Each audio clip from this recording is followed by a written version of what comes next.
Hello. Hi, this is How's Dan. it going? Can you hear me? Yep, I hear you good. What's up? I was just interested in having a discussion slash debate. Also, I have a YouTube channel of my own, and I often like to debate people. And I was wondering if it's okay with you if I post this call on my own YouTube channel as well. Yep, good with me. Okay. So as I mentioned in the chat, I'm both anti-Trump and anti-left. I'm a Ayn Rand fan. And I guess that gives us a lot to disagree about and some things to agree about as well. And there's many directions we could go, I guess. But I don't know if you have a preference on how we get into this, but I could say a bit more about my position, and then we could go from there. Or if there's a certain angle you want to come at it from, feel free to let me know. You already Yeah, said some whatever things you want to about talk Ayn about Rand is that were good. pretty whatever I want to talk about. Oh, well, I think Ayn Okay. Rand and just like objective, like anything that's along the lines of libertarianism, I think libertarianism is just as idealistic as communism. And communists and libertarians agree on a lot, especially on anarcho-communists and anarcho-libertarians. So I do view it as a pretty untenable ideology that is not very practical in like current politics. And I see that libertarians and communists or socialists often do not engage in like the two-party system. They don't vote in pragmatic ways, which means they don't really influence political power very often. So that's my overall position, like as far as like modern day political implications for like Ayn Rand and libertarian thought. Okay, one thing I'm curious about is have you read Ayn Rand? And if so, what have you read?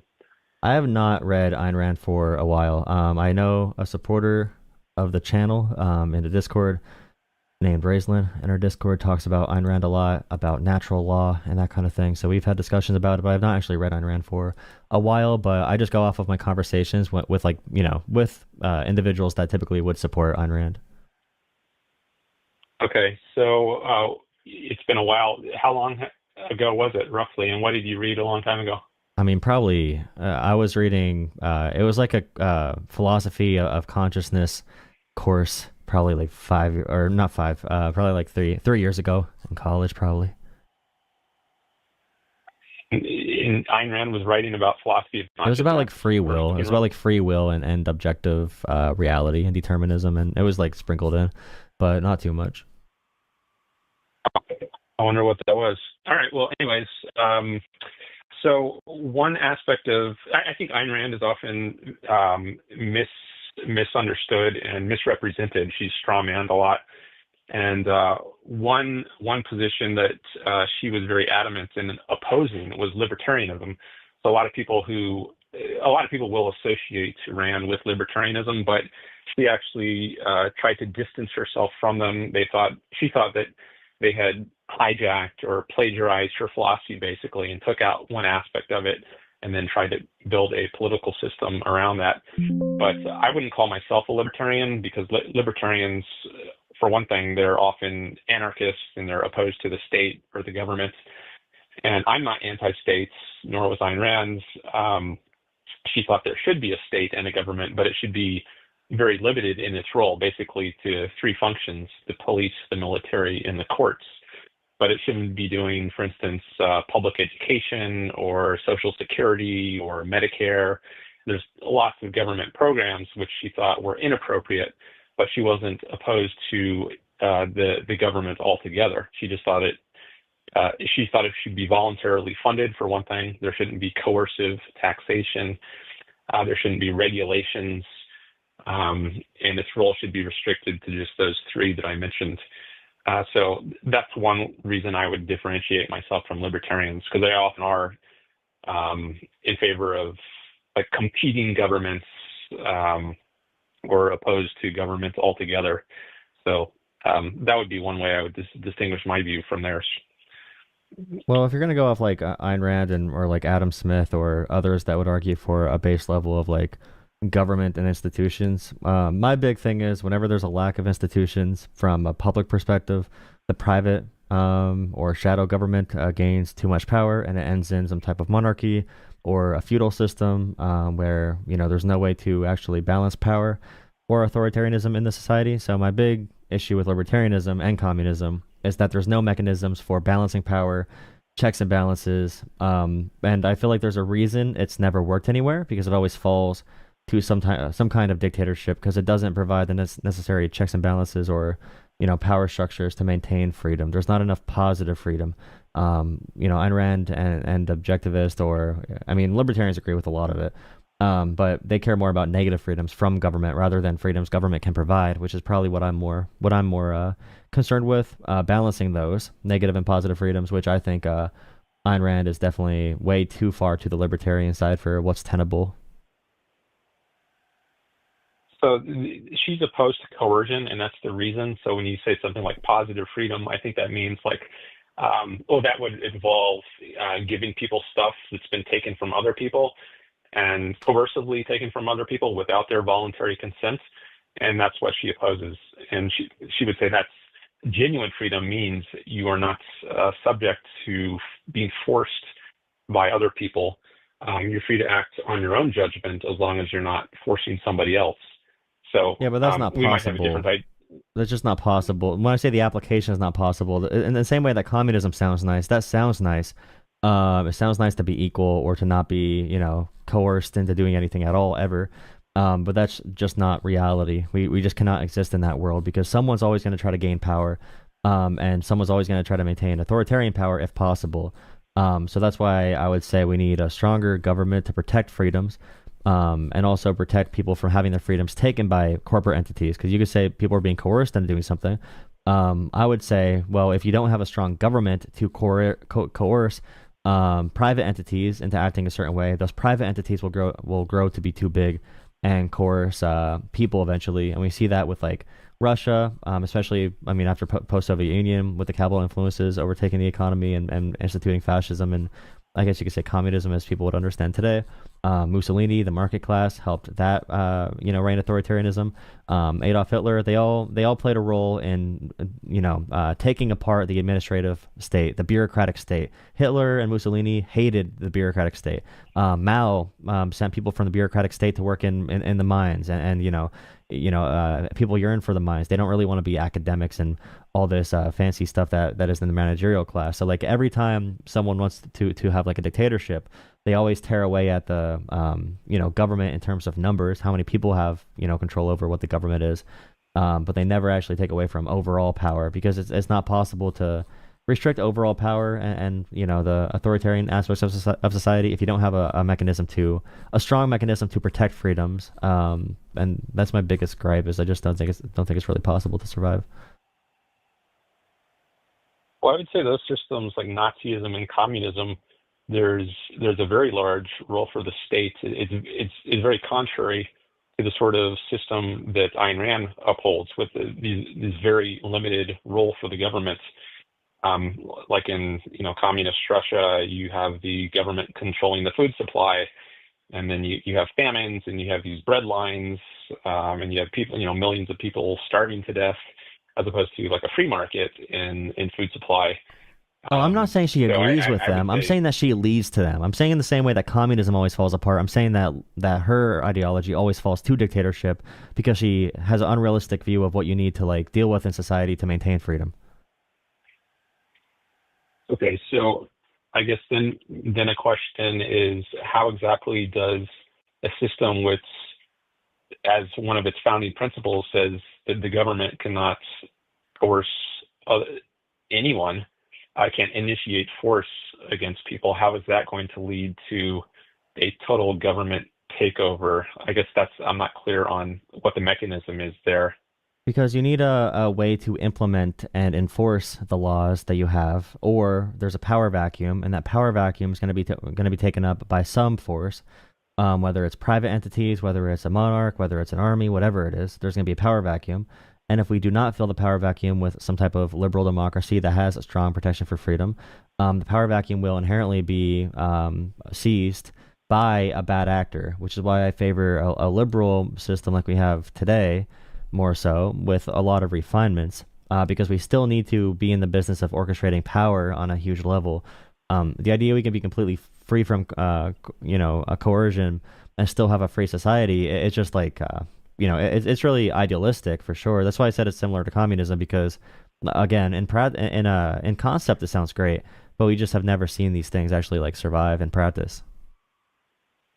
Well, I think we have seen something close to it back in the 19th century in America. That might have been there's never been like purely the sort of system that Ayn Rand advocates, but maybe the closest there's ever been was late 19th century America, where there was a very limited role from the government. This is before the age of the New Deal or the Great Society, so you didn't have a massive welfare state, and you didn't have massive income taxes. Yet it was a time of a huge amount of progress for the United States, and you had millions of immigrants coming from around the world. This is not a society that descended into anarchy or dictatorship. It was a very prospering society with lots of growth, which was attracting people from around the world. And the Statue of Liberty is the symbol of the freedom that was attracting people here. So I think there is some historical evidence that supports that a society that at least leans in this sort of direction can flourish and do very well, and it's not going to descend into dictatorship. Well, the issue is if you're gonna have like extreme individualism and say that anyone who's successful, deserves it and they got it from merit, you're leaving out the reason many are successful and very rich is because they are ruthless. There's a reason that C-suite positions and corporate CEOs align more with narcissism, and many of them are sociopaths because it does take a very extreme human being to reach levels of extremely high wealth. And if you're just going to say that, if someone's successful and has more money, it's because they worked hard for it, you're ignoring many factors in a system that where that would not be the case. And typically, in like an Ayn Rand system, there's no check on if a small handful of people gets tons of power and money and wants to dominate society and control all aspects of society.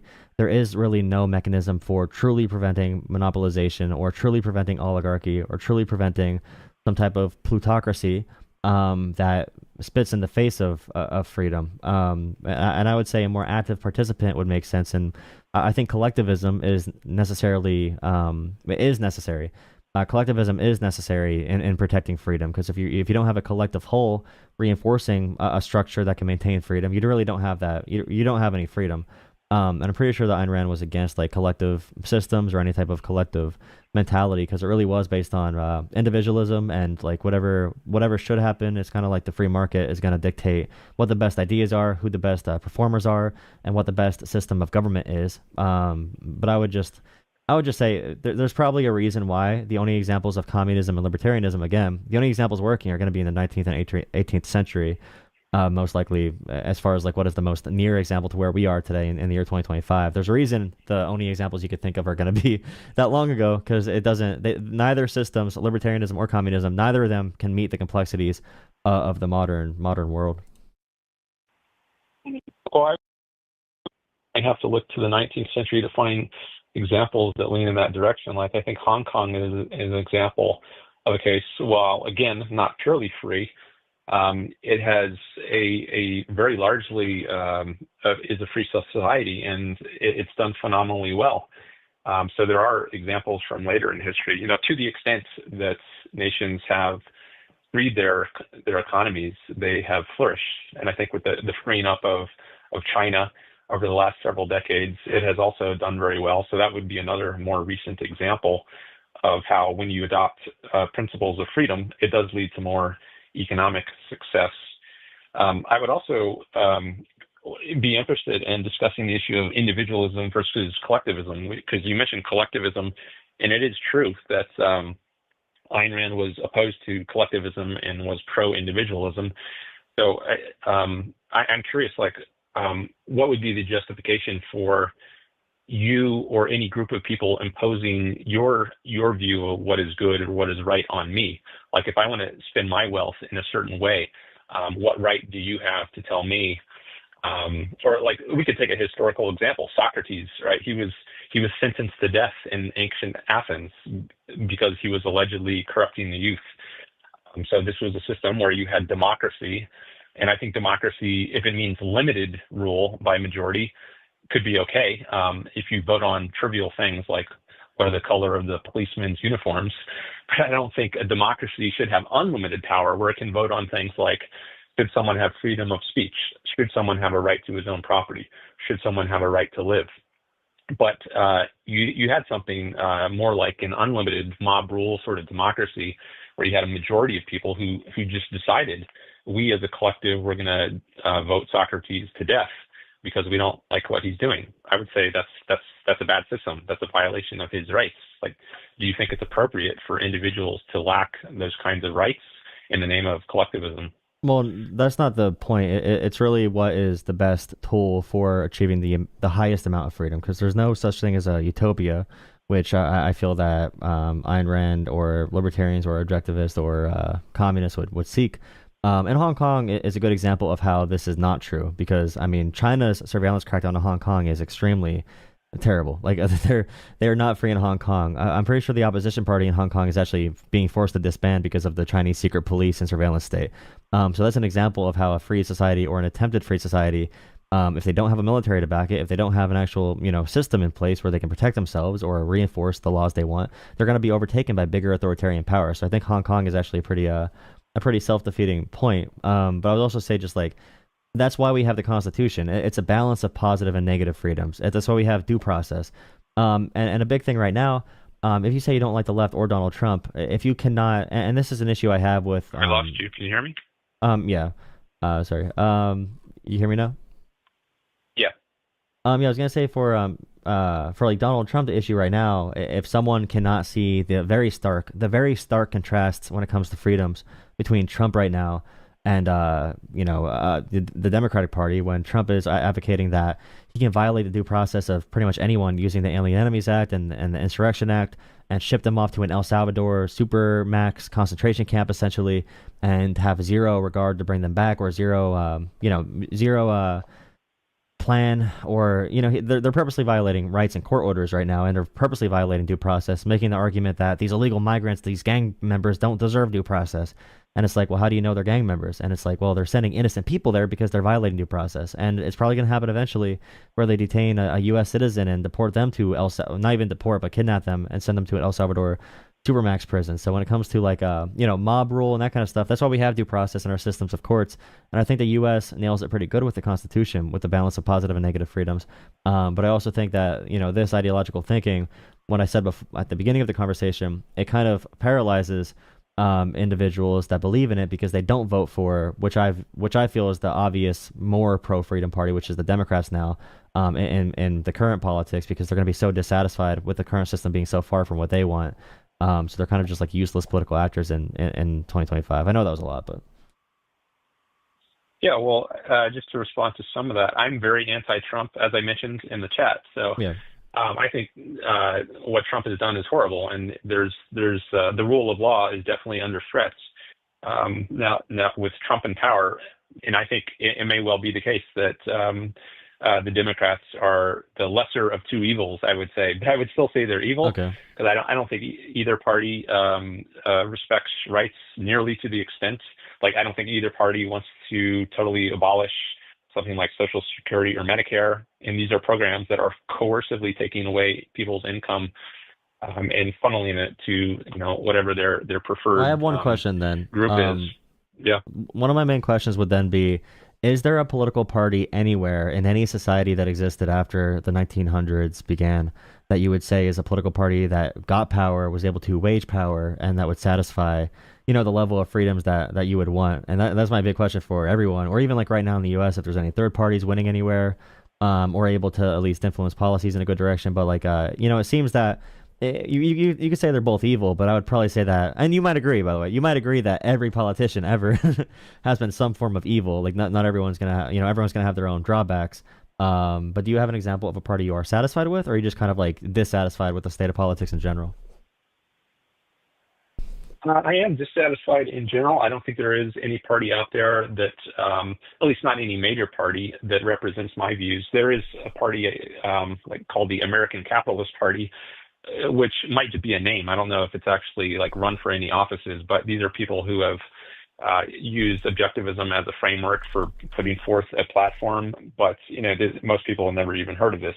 So if we're just talking about parties that are actually having a large influence and have a large recognition, no, there's none out there that I support. What I support is it's a very long run sort of vision, which I don't expect to take hold in the near future. But I think if this country is going to move in a better direction, we should adopt Ayn Rand's sort of principles. But how you best get to that end goal is another discussion, whether it's through electoral politics, or is it better to focus on cultural issues and try to, for instance, like change the state of education in the country? There's a debate to be had as to what is the best means to get there, and it could be a multi-front battle, right? You fight it on the in electoral politics as well as in other areas, in the arts, in the culture. But it's a very long run sort of goal. So I'm under no illusion that this philosophy is going to take hold next year. It's a much longer game that I'm playing, but I think it is the right game, and I think it's the proper system, the one that actually does respect people's rights. So, and if we look at history, to the extent that these have been tried, I do think the evidence shows that it works well. As for Hong Kong, yeah, I do think it should have a military, and I think to defend itself from aggressors like China. And if we had a better foreign policy, or if many countries around the world had better foreign policies, that could help prevent takeovers from authoritarian regimes like China. But when I mentioned Hong Kong, it was because decades ago, before China took them over in the last few years, it had flourished a lot once it had adopted more free market principles. That was the point of bringing up Hong Kong as example. But it does also need to have a military. Yeah, on the point of coercion, and it is. Do you think it's coercion that? Do you think like the Civil War or like the Civil Rights Act were coercion to force them to free the slaves and also to force them to go to school with black people?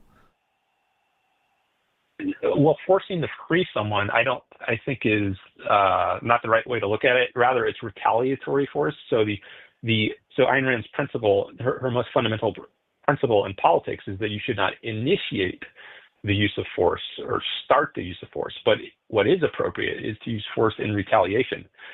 So force was initiated against the slaves, the black slaves, and then force was used to stop that initiation of force. So it was retaliatory force, and that's justified. That was good. Or just like a murderer who goes around killing people.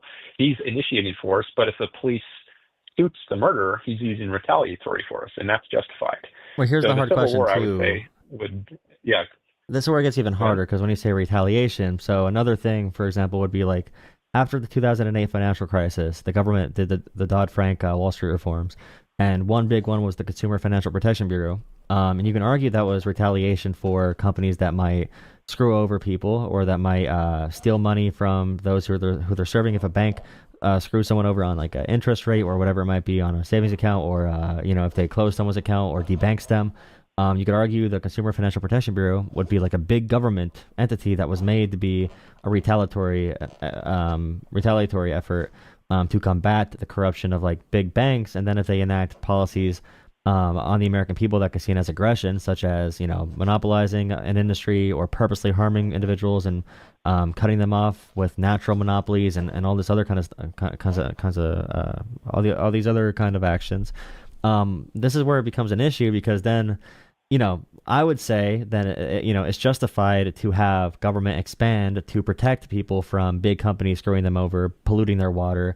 If a big company dumps cancerous chemicals next to me, which is an issue with the black community today as well, one big issue for the crime rates is because black people grow up in poison, essentially, and a lot of chemicals, a lot of black people in urban areas that have been neglected, especially. And those issues have not been fixed. How do we fix those issues? Because I would consider that to be a form of like I don't like the word violence, because people will use that in like a social justice warrior term. But yeah, I guess, what mechanisms are too far then to combat these things, or how do we combat those? Well, I think property rights needs to be clearly defined. That's at least part of the answer. So you can't have just people dumping. If you have a river and then it's not privately owned by anyone, then no one has the right to sue in court. Like if you violate the rights of whoever has is whoever owns the river. So if you have riverside property, maybe the way it would work in a free society of the sort that I envision is that that river would be privatized. So maybe you own part of the river, and it's if someone does something to pollute your part of the river, then you can sue them, take them to court. But if you just have lands in common where they're not privately owned, then you might have people dirtying the water, and there's really nothing that can be done about it because no one in particular's rights are being violated because no one owns it. So I think private property is one of the solutions to things like polluting rivers that you mentioned. Well, the issue is like right But now they already pollute public land knowing they could be sued or have a fine or whatever. But they just have enough money to withstand the legal suits. They'll pay a small fine and move on with their business. So it seems that having another mechanism to enforce that would be worthwhile. And we have examples of private property and private ecosystems being completely decimated and completely destroyed. And I probably would say, if someone's private property includes the only water supply in town, then it's like, sometimes we can't wait until someone acts upon us to, go back after them because we know we have limited water, we have limited resources. So it's just like, and when they can use their money to buy the political system, it just seems we're playing a lot of catch up here. And it seems that, after a while, we're going to end up building the same liberal democracy that we have now, or like that our founders framed in the Constitution. So I guess like, do you have issues with the Constitution, how the Constitution is done? Is there any like do you think it goes too far on I don't know, big government, or too far on collectivism, or are there aspects you disagree with that you would change? yeah, there are. I think the Constitution, the U.S. Constitution, is a great document in human history. I mean, I think it's a vast improvement over what existed before. And I would also say that about I think the Declaration of Independence is also a great document. Before that, you had monarchies and you just had kings and aristocrats lording it over other people. But for the first time in human history, you had a society that was founded on the rights of all men, right? All men are created equal. And then tragically, that wasn't applied to blacks, but then a civil war was fought that eliminated that inconsistency with the founding principle of this country. But that founding principle, I think, was excellent. And it was not perfectly implemented, I would say, in the Constitution, but very well. So one of the areas of the Constitution, which I would disagree with, is the ability of Congress to tax, or maybe I'll mention now the ability of the president to pass executive orders under alleged emergencies to pass tariffs. Now, maybe that was added later. I think in the 70s, there was some, I forget the name of the act, the Emergency Powers Act. But over time, and even from the beginning, I think there have been problems with the Constitution. So one thing I would change about it is the ability of the government to tax, because I think it's wrong to coerce people. So if taxes are coercively taking people's money, I would say that's a violation of their rights. And I don't think if you get a bunch of people together, going back to the idea of mob rule, I don't think that justifies and makes right the taking of people's money, just as it doesn't justify taking Socrates' life, even though a majority of people happen not to like what he was doing. Yeah, so but, I mean, I'd rather people vote on ahead. that rather than just like a dictator kill political opponents. Like right now globally, my main point is we either have dictatorships or liberal democracies, or some combination, maybe some underdeveloped countries or underdeveloped democracies. There's a whole range. Today we have some form of democratic institution, or some form of government that's authoritarian to maintain order and to maintain structure. So one can argue that some level of coercion is necessary for a liberal democracy, or any democracy at all, any free society to survive, where we at least strive to have the government serve the people, represent the people, for the for the people, by the people, and have the government represent people enough so they're happy, they could vote and have their tax dollars reflected in a way, and have the budgets reflected in a way that they would suit. Because right now in America, for example, if we went to a system where everyone just like gave what they wanted to give and it was not coerced or whatever, we'd be in a system very quick where China dominates the U.S. We fragment because no one wants to fund military or whatever. Then we'd have to find ways to fund these different programs to keep us stable.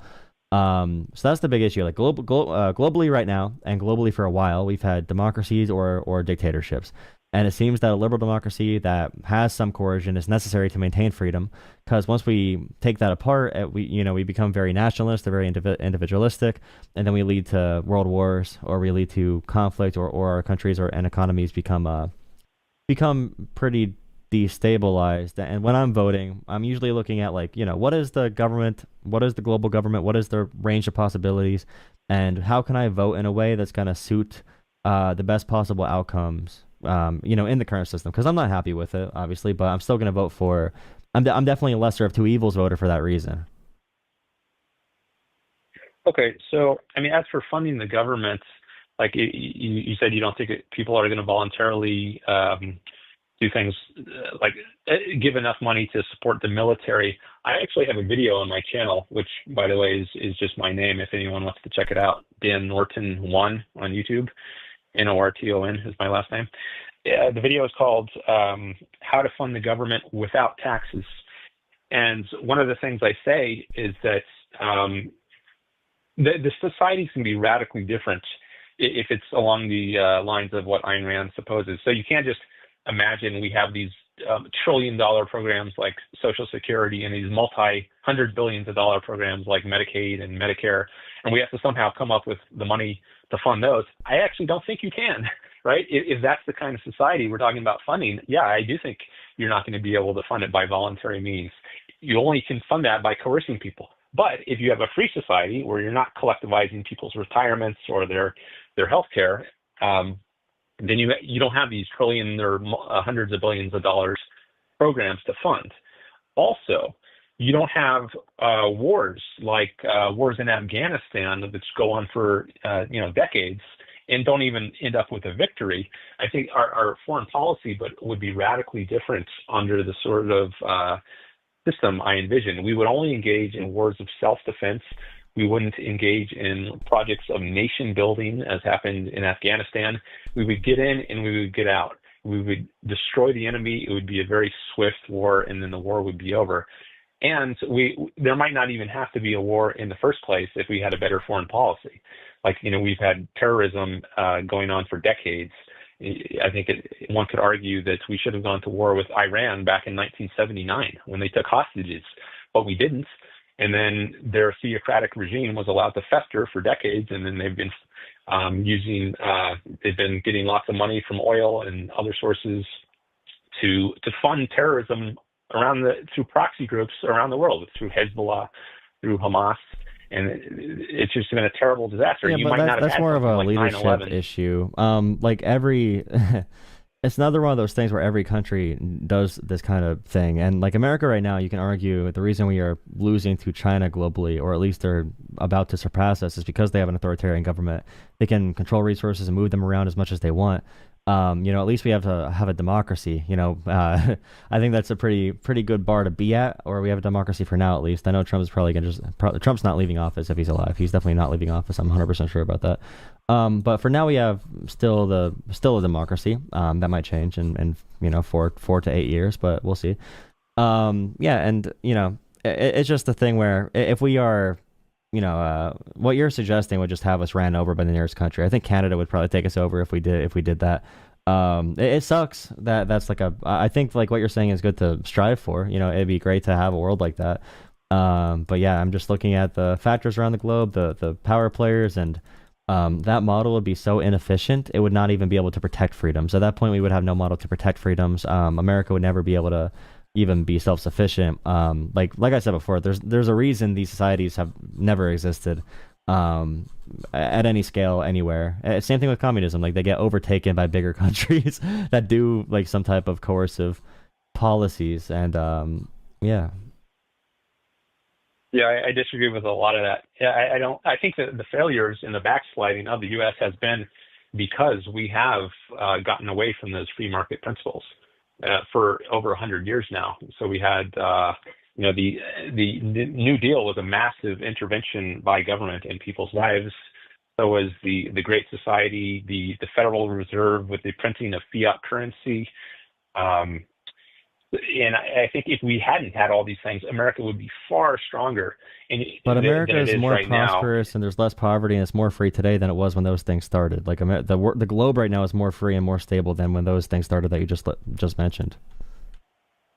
I don't question that. I mean, the 19th century, I think, was largely a period of peace. You didn't have any world wars between the end of the Napoleonic Wars and the start of World War One. That was almost a century, 1815 to 1914. I don't think there were any major world wars as there were in the 20th century when you had the But there rise were of wars dictatorships. like inside countries. Like we were taking land in America. We were fighting wars over land and civil wars. Like countries were fighting each other at that point. Like the Russia versus like the Ottoman Empire and Great Britain and France and there were wars all throughout. In China, there were wars in 1850s. 1850s everywhere there were wars nonstop. So we did not have free societies or happy societies. People lived until like 30 around then. There was no world war because there was no world order to have a world war. Once we had more of a world order going into the 1900s, then we had world wars. But we just like the 1800s was a very violent time,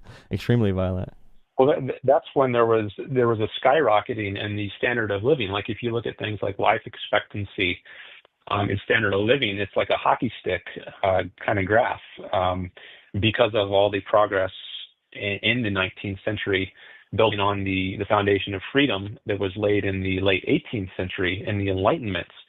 So now I think we've still progressed some. I mean, since the 19th century, obviously things like the internet didn't exist that long ago, but I think the internet might have existed much sooner.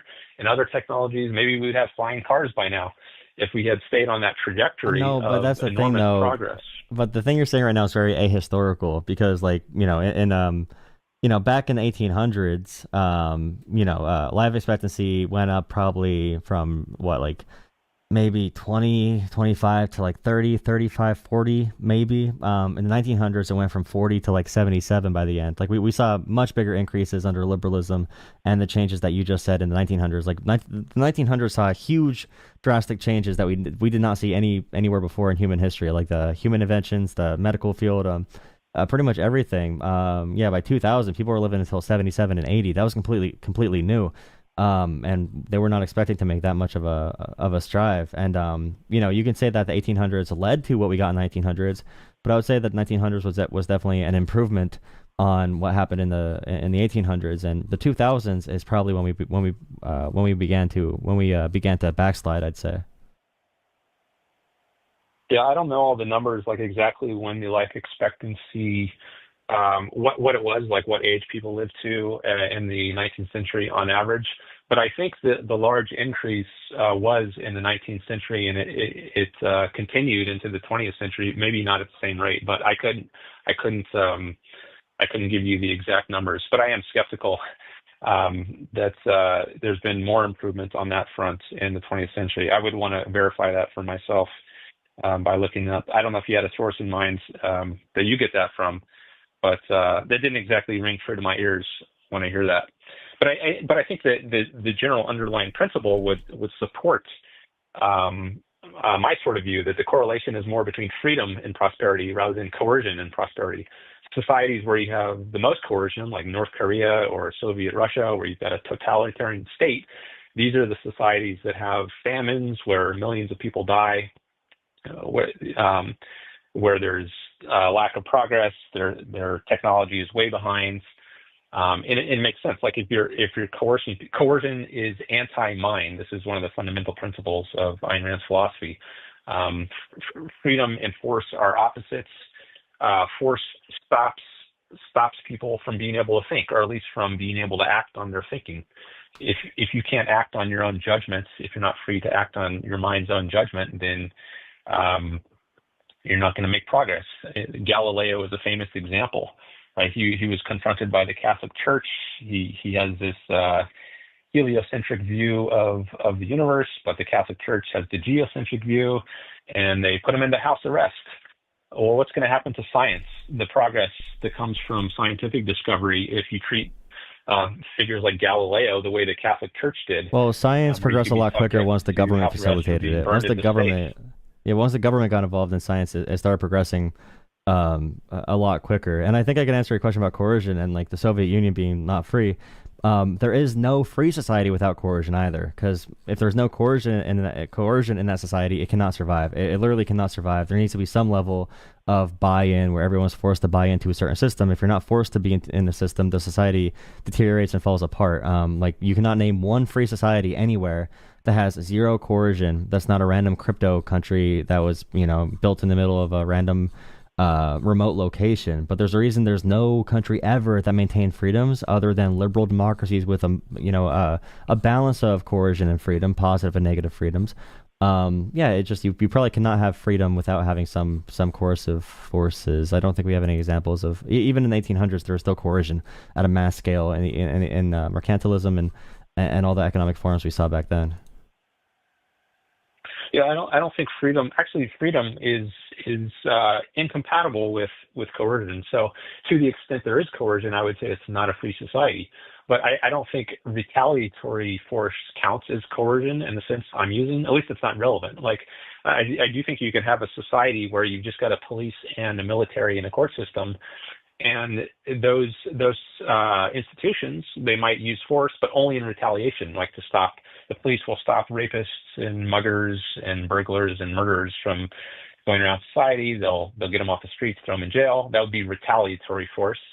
And then the military would protect the country from foreign aggressors. So, but if you have optional buy-in, how could they do that? Like if other countries have like coercion for their buy-in, and we have optional buy-in, we would get run over like instantly. So we would just be very unprepared for that kind of situation. Well, there might have to be a transitional state. I don't know. That's what Karl Marx said about communism. You're like Karl Marx, but for libertarians or for objectivism. Yeah. I'm not sure what are you talking. I don't know if you're talking about like his point that there's a progression from feudalism to capitalism to socialism. The transitionary state. It's like your version of his transitionary state from true socialism, from the bourgeois democracy or whatever, or bourgeois whatever you called it. But yeah, it's very similar in a way because it's like. Yeah, I don't know. It just seems. Well, I do think there's like you can't get to the sort of system I advocate for overnight. That may just be a superficial similarity with Marx. I mean, Marx probably also ate food and drank water. That doesn't mean I have anything fundamentally. Oh no, I'm just saying it's the same levels of idealism. It's the same levels of like it's not really possible. And you're also saying like you're kind of being able to escape it by saying, well, retaliatory measures are not coercion, or like if a boss hires you and you need that job for, I don't know, healthcare, and that boss gets really big and becomes a monopoly, and now you're forced to work in the meatpacking plants, like in the jungle from the 1900s, early 1900s, late 1800s, and it's like, well, that's also coercion in a sense. If you have any economic system, inherently is going to have coercion. So like we would rather pick the coercion that we have and pick the levels and pick how the government's going to use our resources and the fruits of our labor rather than have someone else tell us to do it. Because like my main argument is we need a stable, a strong government by the people that listens to the people, that has representatives that can lead the government in a way that's conducive for the people they represent. And we need to make sure there's not too much power in the hands of few. So we should have a bigger Congress than we have right now. I don't think 435 seats is nearly enough. Bigger Congress. I hate the Senate. The Senate's a terrible institution, in my opinion. Very outdated. So I just have a bigger representative branch, like a parliament, almost. I would actually prefer a parliamentary system where the House would elect like the prime minister. But yeah, we would have a system like that to protect freedoms. A strong government backed by a system for trade, the economy, military, all the industries, whatever it might be. And we need that system to be beholden to the interests of the people as much as possible. And also, we need that to be in place to hold corporate influences back so that corporate influences cannot become so powerful that they end up restricting our freedoms, whether it's property or speech. Or like Amazon right now is basically a big surveillance state, but it's not technically the government. Amazon's not the government or Google, but they are a surveillance state. So yeah, we need a good balance of all these different powers because that's the only way we can have a free society is filling the power vacuum. Well, that's my whole point. There's a power vacuum. We got to fill the power vacuum with something. I would say that Ayn Rand and objectivism or libertarianism, because some libertarians use Ayn Rand as a framework, it does not fill that power vacuum that will be filled by some sort of dictatorship or military power or some type of monopoly of violence. But yeah, that's pretty much my point.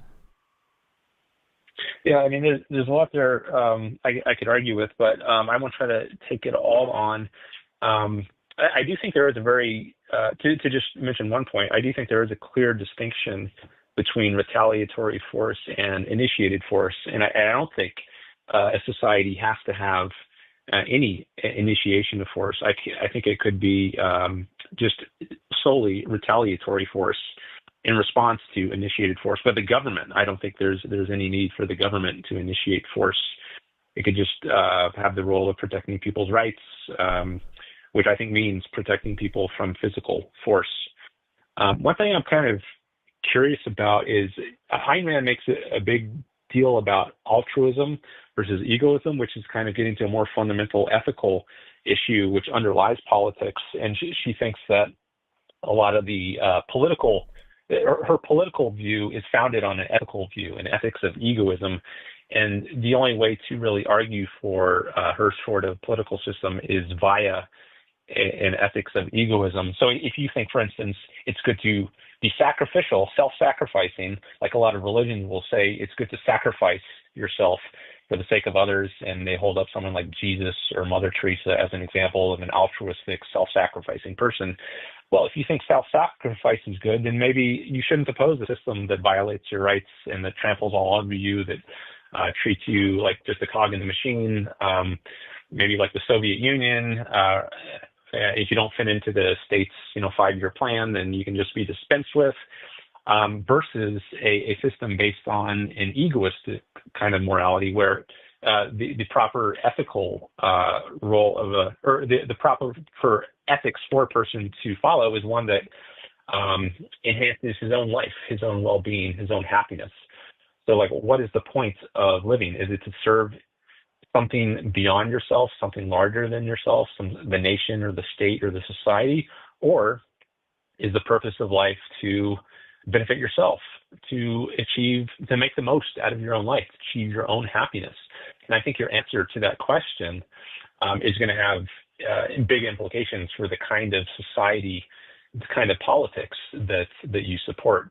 So I don't know if you want to go down that road at all, but I am kind of curious about, do you think it's bad for people to live for their own sake and pursue their own happiness as their highest ideal? Should that be subordinated to some allegedly higher purpose, such as the so-called common good or the welfare of the race or the state or the nation? Yeah, so I would always go back to if everyone's working in a very selfish way, and I know egoism can also be altruistic if you deem that to be in your self-interest.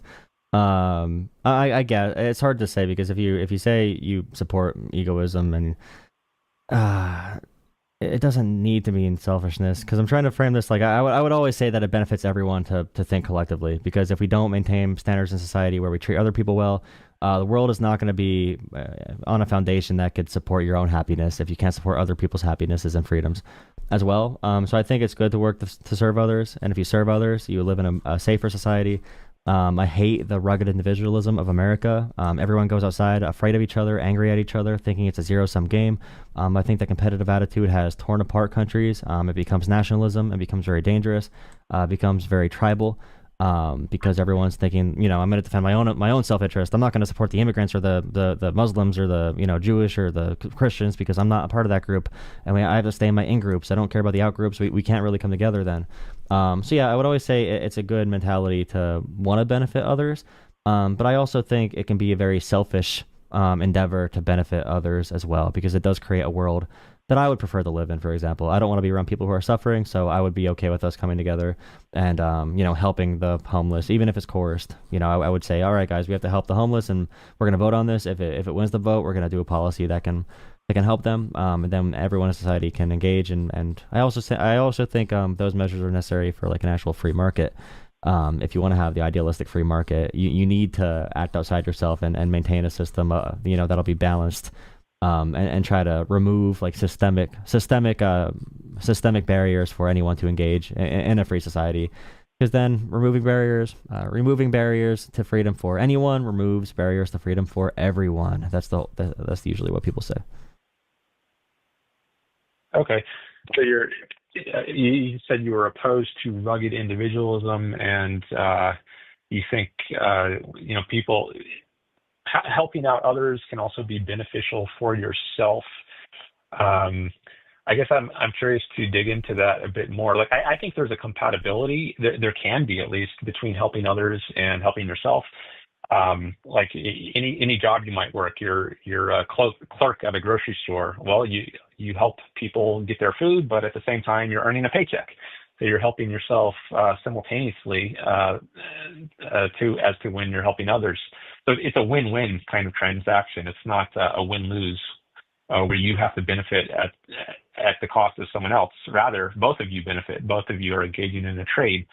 But what is the ultimate purpose? I guess that's what I would ask about. Like, is the purpose of helping others an end in itself?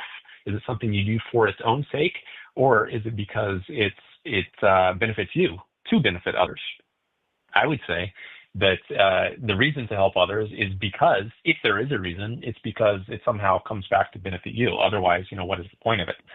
Why would you do it as an end in itself? It's clear why you would want to benefit yourself. Well, that would be my political aim. My political aim would be to convince people to see helping others as their own self-interest, because I think it is in my self-interest as well. If everyone cares about each other, because then my neighbors are going to be more likely to care about me.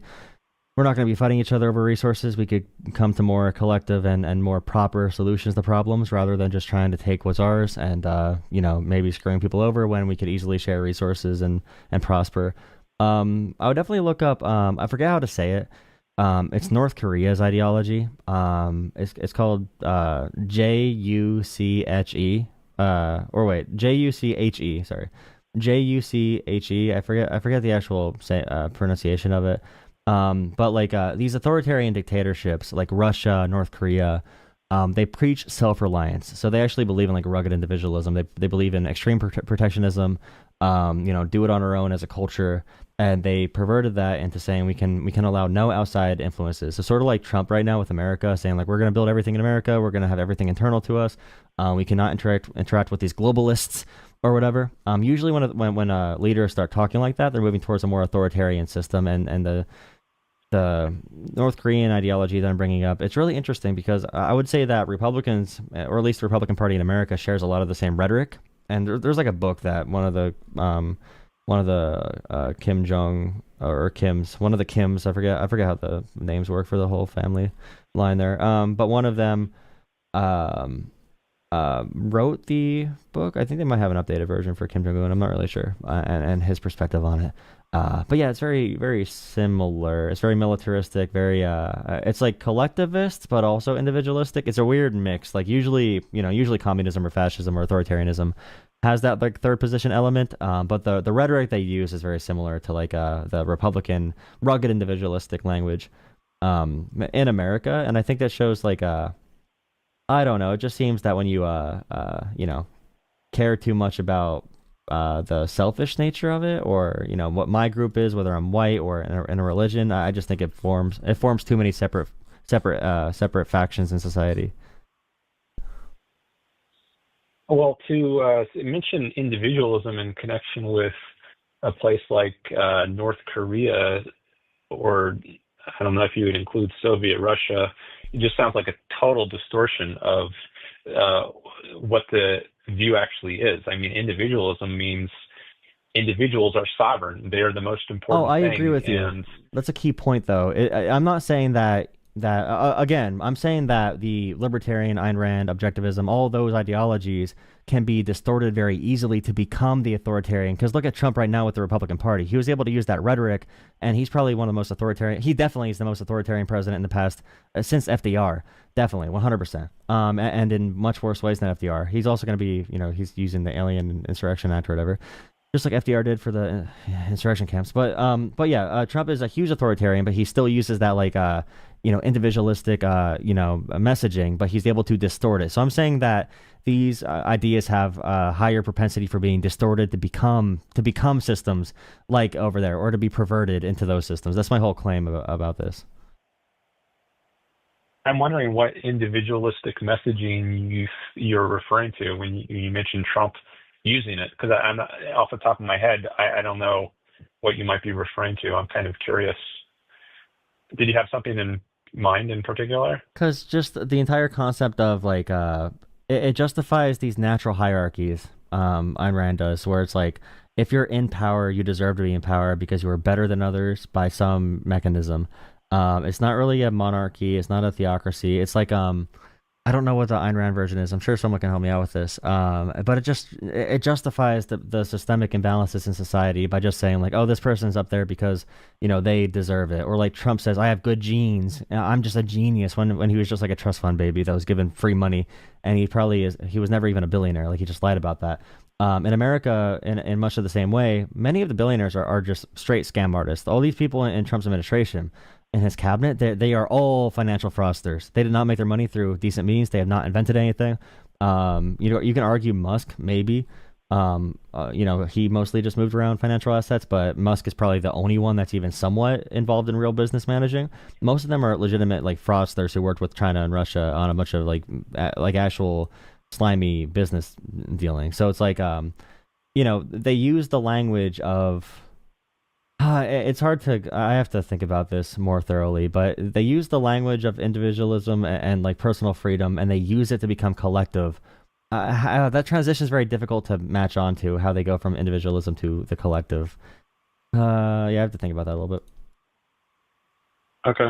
Yeah, I'm not sure I certainly can't think off the top of my head of individualist language of this language I would say is individualistic that Trump uses.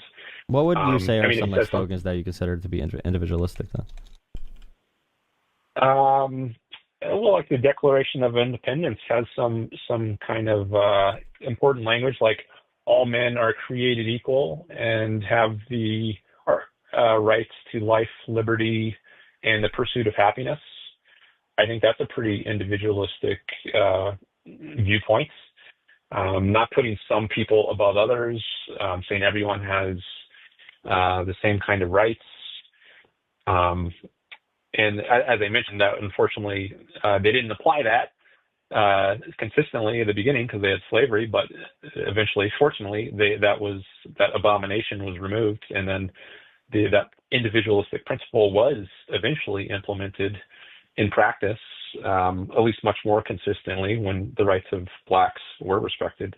But I think that's a good statement of individualism, not giving some people like innate power over others, like in the Middle Ages where you just had some king that's because of his bloodline, he has all this power over other people. You don't have that sort of inherited rights in America.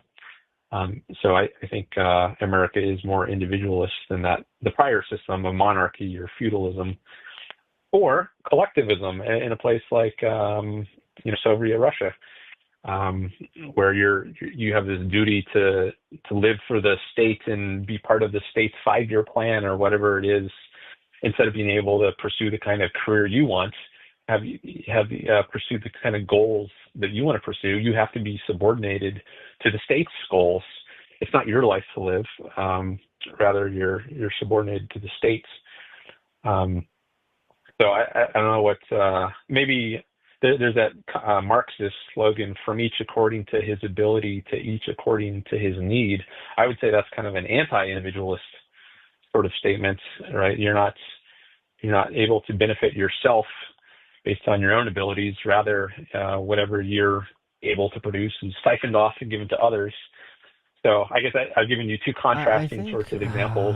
I think Yeah. it might connect to North Korea would say they need national self-reliance and to disconnect from any other country.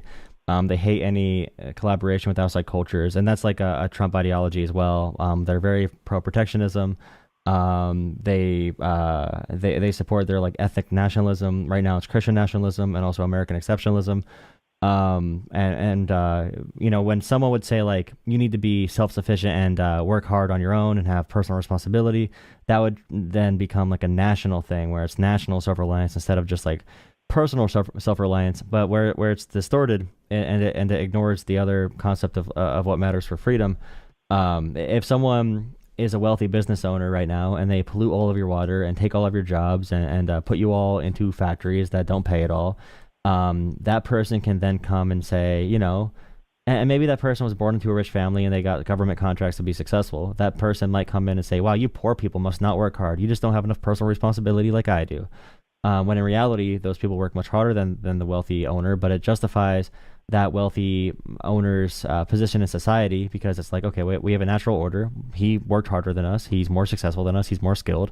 And like the natural hierarchies, bestowed upon him this position, he just deserves to be in control of us. So I guess that, these are hard things to connect. I have to think more directly about it, because there is a reason that like Donald Trump is probably the most Maoist, collectivist, central planning president we have ever had, especially with the tariff policy, the crackdown on freedom of speech, and even the word diversity being banned, banning books all over the country and keeping books like Mein Kampf.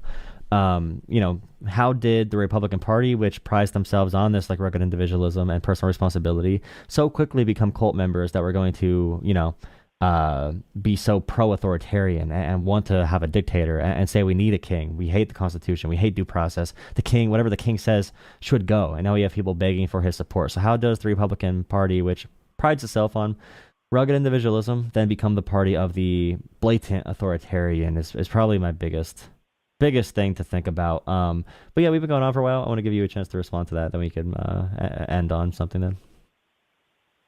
All right.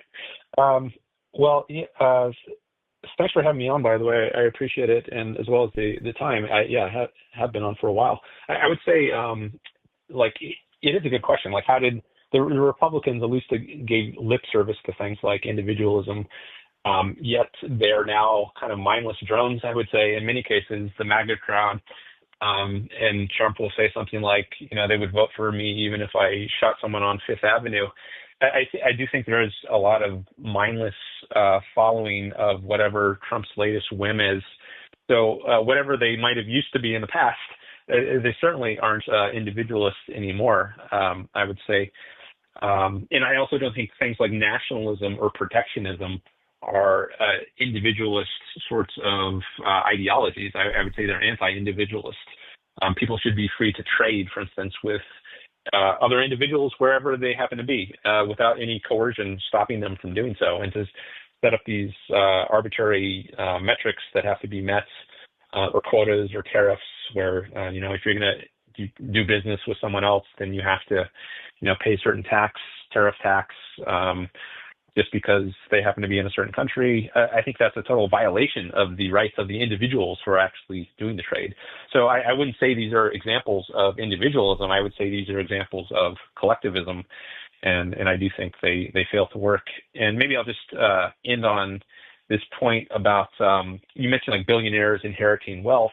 That does happen sometimes, but I do think there are also cases where people become very rich as a result of just having good ideas and having good managerial skills. And they've produced some great product which lots of people want. Like Steve Jobs, he wasn't born rich, but he headed up a company and produced amazing products like the iPhone and became very wealthy as a result. I think the mind, as opposed to just brute muscle, is the basic source of value of wealth. This is a major theme in Ayn Rand's writings, contrary to the Marxist idea that it's like brute muscular. It's the material conditions that are the fundamental force that shapes society. I think the ideas that people hold are a very important force, and there's a vast difference in productivity based on the power of mind. Like if you have some genius like Isaac Newton, who was able to come up with these universal laws of physics, and then those are embodied, or they're developed in the scientific revolution and eventually lead to technology in the industrial revolution, and then you get this explosion of wealth. When you combine the scientific revolution with the political revolution of the Enlightenment, the embracing of freedom, particularly in the United States of America, then you had the most prosperous society ever, I would say. So I think if you respect the role of the mind and recognize that the mind needs freedom to function, and you respect that freedom, then you will get progress. And I think history helps to bear that out. I tried to give some examples in this call, but I'll leave it there for now. All right, yeah. Yeah, I guess yeah, the collectivism I'm talking about is more if you want to compare democratic socialism versus socialism, it's definitely not socialism or authoritarianism. It's always gonna be a system where the power is distributed in society. I'd probably favor any system where power is distributed. Anyone who's anti-authoritarian, anti-dictator, I think that's generally a good thing. But I would probably disagree on what the measures are that we need for that. Definitely disagree on the standards of living in the 1800s versus 1900s and how much it grew. I would say it's pretty stark in the contrast of how much better things got in the 1900s. And yeah, the overall, the individualism part is just like, you tell people to work hard and they think, okay, if I work hard, I'll be successful. They see someone who has tons of money and who can speak well, and they can be easily convinced, like, oh, that person must be, worthy to trust. And, yeah, I guess, I would just say there's some myths involved with these different ideologies. And I would say that I myself care more about personal responsibility than Republicans do. But I'm just more upfront about like what the systemic factors are that I see affecting different people, and I can more realistically see it, and they would view it in a more emotional way, and they're just like mad at other people. They don't really care about the power systems in society or whatever. But yeah, thanks for the call. I hope to see you around the channel. Have a great night, man. All right, you too. Bye bye. Thank you. See you.